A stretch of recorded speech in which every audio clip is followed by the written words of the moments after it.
اس کی ڈیوٹی کا time of ہونے میں صرف 15 منٹ رہ گئے تھے.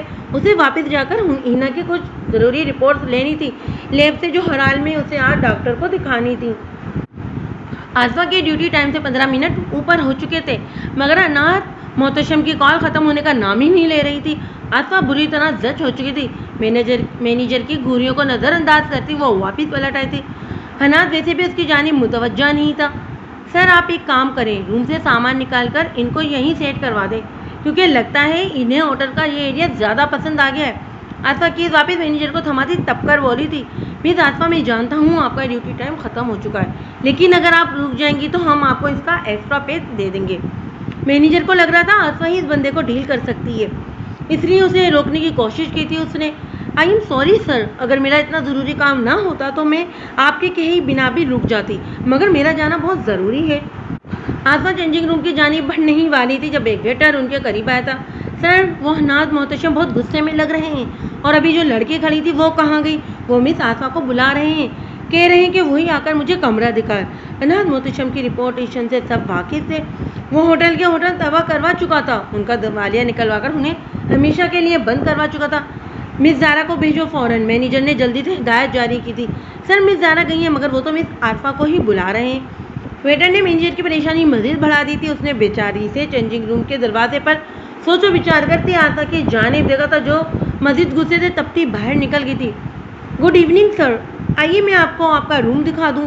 چہرے پر زبردستی مسکراہٹ سے جائے وہ اس سے بناوٹی لہجے میں مخاطب ہوئی تھی، جو پوری توجہ اس کی جانب کیے. حنات محتشم نے بہت غور سے اس کا لہجہ نوٹ کیا تھا.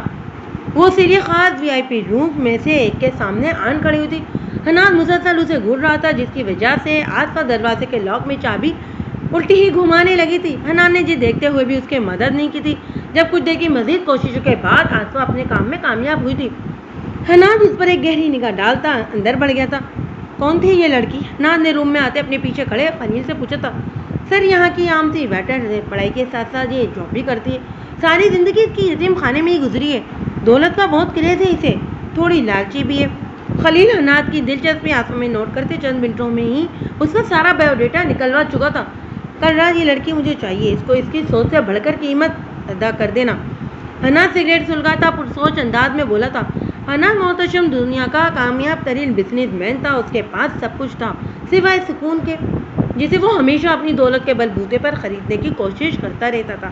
اس کی نظر میں ہمیشہ سکون شراب و شباب میں چھپا ہوا تھا. لڑکیاں اس کی نظر میں کھلونے سے زیادہ اہمیت نہیں رکھتی تھیں، جنہیں وہ ہمیشہ ان کے منہ مانگے داموں خریدتا تھا، استعمال کرتا تھا اور پھر دل بجانے پر انہیں اٹھا کر پھینک دیتا تھا. جس انسان کو آصفہ کی طرح بہت سے لوگ اپنا آئیڈیل مانتے تھے، اس کی زندگی کا یہ ایک بہت بڑا تاریخ پہلو تھا، جسے جان لینے کے بعد اکثر لوگوں کو اس سے بہت نفرت محسوس ہوتی تھی. پچھلے 1 مہینے سے وہ اس غلط فال سے دور تھا، مگر آج آصفہ کا مغرور انداز اور پاس سے چلے جانا اسے غصہ دلا گیا تھا. صوفے پر نیند دراز سگریٹ کی ڈبی ختم کرتے اس نے والیٹ میں سے تصویر نکال کر اپنی آنکھوں کے سامنے کی تھی، جس میں سے جگمگاتا نسوانی وجود حنات محتشم کے حساب کافی حد تک نارمل کر گیا تھا. ہینا تم جانتی ہو آج میری ملاقات کس سے ہوئی؟ آصفہ ایکسائٹ سی ہو کر اندر داخل ہوتے ہوئے بولی تھی. کس سے؟ ہینا کے چہرے پر چلکتا جوش دیکھ کر ہاتھ میں پکڑا میگزین سائڈ پر رکھتی اس سے متجسس سی بولی تھی. حنات محتشم سے. تم جانتی ہو وہ میری لائف کا آئیڈیل ہے، اور آج ہوٹل میں وہی آیا تھا، اس لیے میں لیٹ ہو گئی کیونکہ مینیجر نے اسے ڈیل کرنے کی ڈیوٹی میرے ہی ذمے لگا دی تھی. یار قریب سے دیکھنے میں تو وہ اور زیادہ خوبصورت ہے، اور کتنا ایٹیٹیوڈ ہے اس بندے میں. آصفہ ہینا کے قریب بیڈ پر بیٹھی اسے ساری تفصیل بتانے لگی تھی. تم پاگل ہو، کیوں مانی اس ایڈیٹ مینیجر کی بات؟ حنات محتشم کی رپوٹیشن کتنی خراب ہے یہ جانتی ہو تم؟ آئندہ تم اس کے قریب کسی صورت نہیں جاؤ گی. ہینا آصفہ کی بات سن کر پریشان ہوئی تھی. آصفہ افسانوی دنیا میں رہنے والی لڑکی تھی. وہ ہمیشہ ہینا کے سامنے مشہور بزنس مین حنات محتشم کے حوالے سے اپنا کرش بتاتی آئی تھی، جسے سن کر ہینا اس کی نادینوں پر مسکرا دیتی تھی. حنات کی لڑکیوں کے حوالے سے رپوٹیشن بہت خراب تھی، کیونکہ وہ ہر ہفتے ایک نئی لڑکی کے ساتھ دیکھا جاتا تھا. ہینا کو حنات پر آصفہ کے کرش سے کبھی کوئی پرابلم نہیں رہی تھی، کیونکہ وہ جانتی تھی کہ حنات جیسے بندے سے اس کا ٹاکرا کبھی نہیں ہو سکتا تھا.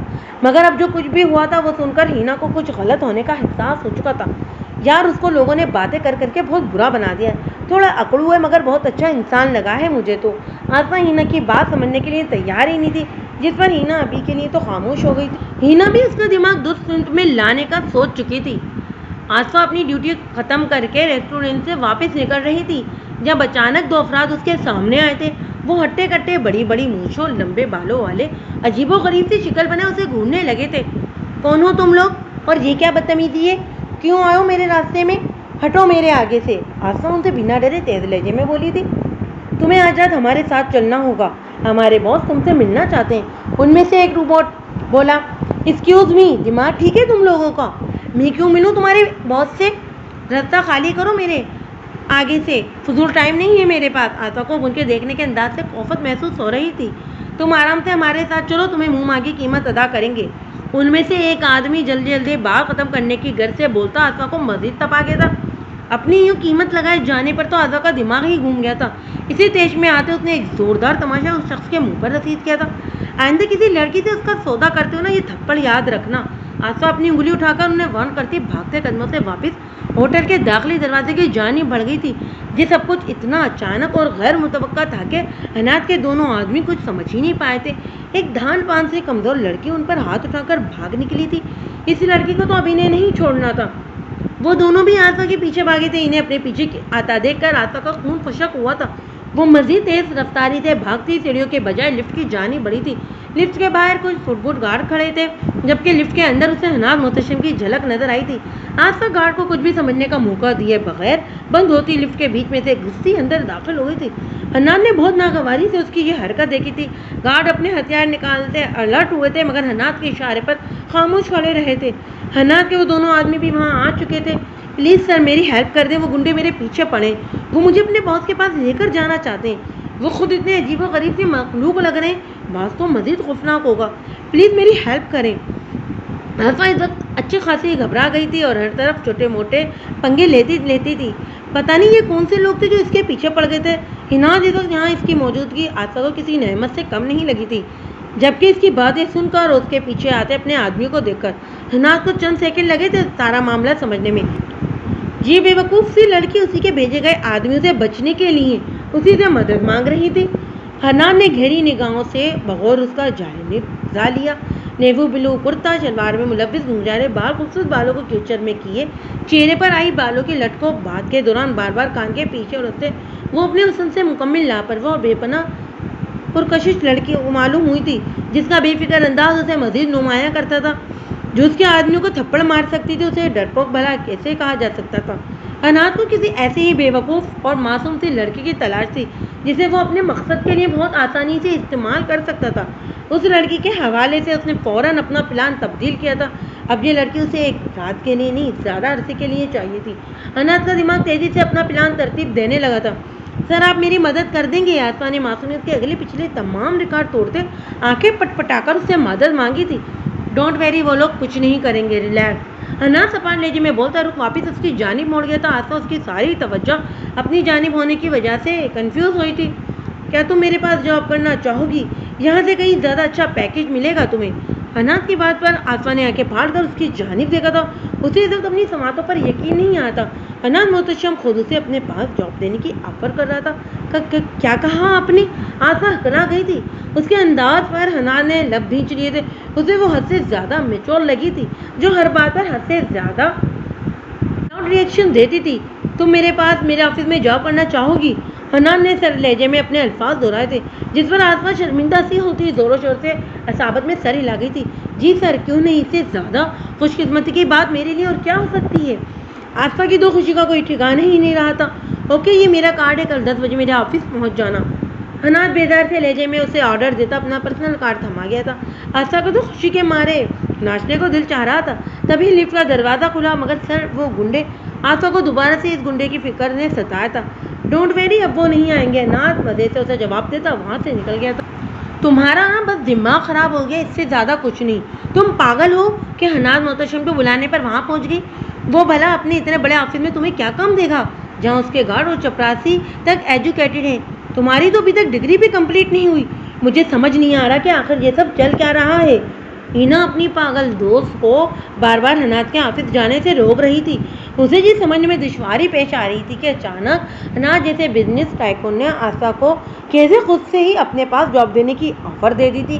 آخر اس انسان کا مقصد کیا تھا؟ آصفہ حسین تھی مگر حنات کی اس سے بھی کہیں زیادہ حسین ملازمائیں تھیں۔ اس کا آسا کے حسن میں انٹرسٹ لینا بھی کافی تعجب کی بات ہے۔ آسا نے ہینا کو کال کر کے بتایا تھا کہ وہ آج ہاسپٹل لیٹ آئے گی، اسے حناد کے آفس جانا ہے، جس کے بعد ہینا نے اسے روکنے کے لیے اس کا سر کھائے جا رہی تھی۔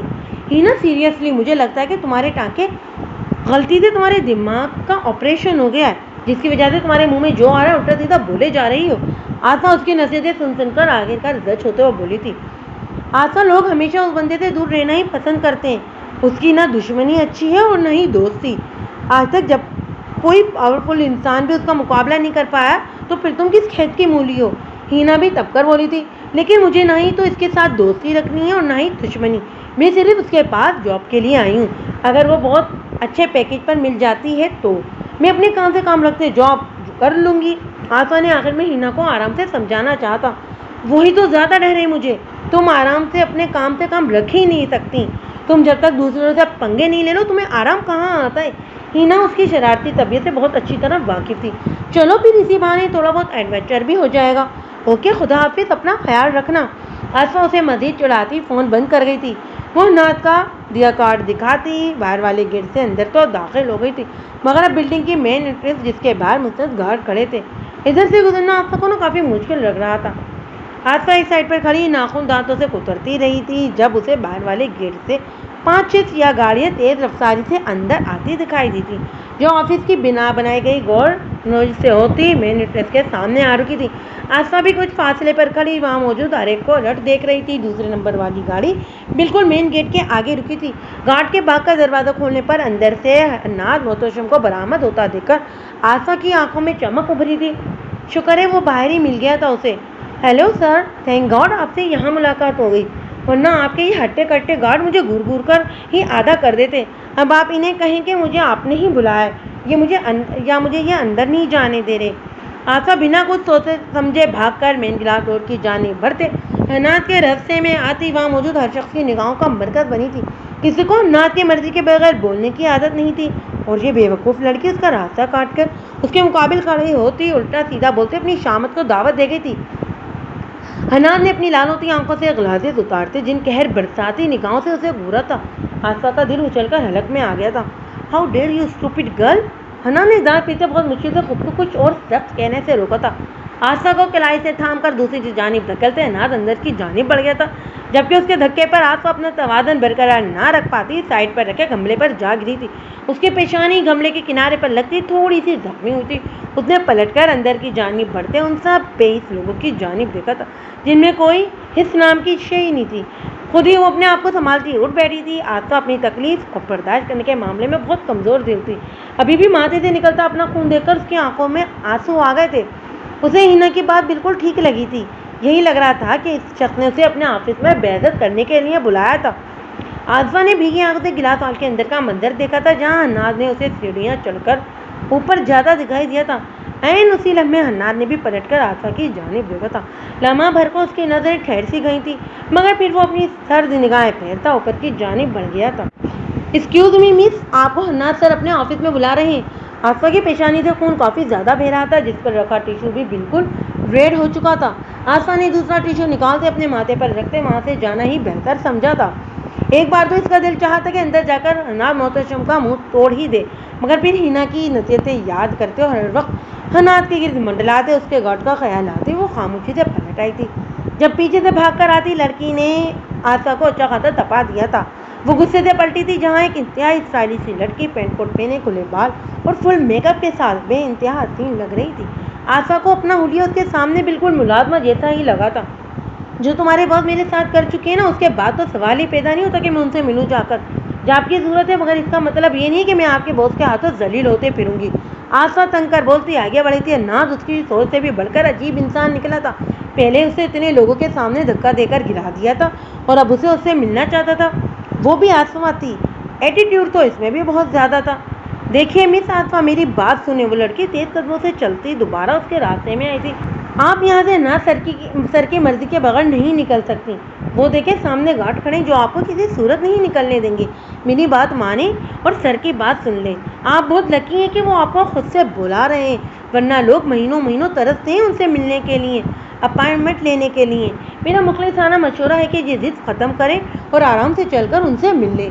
وہ لڑکی بہت ہی نرمی اور اچھے سے آصفہ کو سمجھاتے ہوئے بولی، جس کا دماغ غصے میں ہونے کی وجہ سے سوچنے سمجھنے کی صلاحیت ختم کر دیتا تھا۔ مگر انہوں نے یہاں سب کے سامنے مجھ سے اتنا برا بیہیو کیا ہے، دیکھیے مجھے کتنی سخت چوٹ آئی ہے۔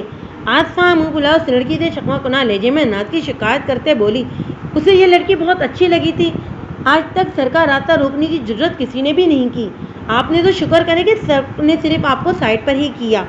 جتنے غصے والے وہ ہیں نا، لمحہ بھر لگا تھا انہوں کو آپ کو اٹھا کر دوسری دنیا میں پھینک دینے کا۔ وہ اپنی شان میں ذرا سی گستاخی بھی برداشت نہیں کرتے، آپ کو اتنے تھوڑے میں کیسے بخش دیا؟ ہم سب ابھی تک حیران ہیں۔ اس لڑکی نے آصفہ کا آخری شکوہ بھی نہایت ہی سمجھداری سے دور کر دیا تھا۔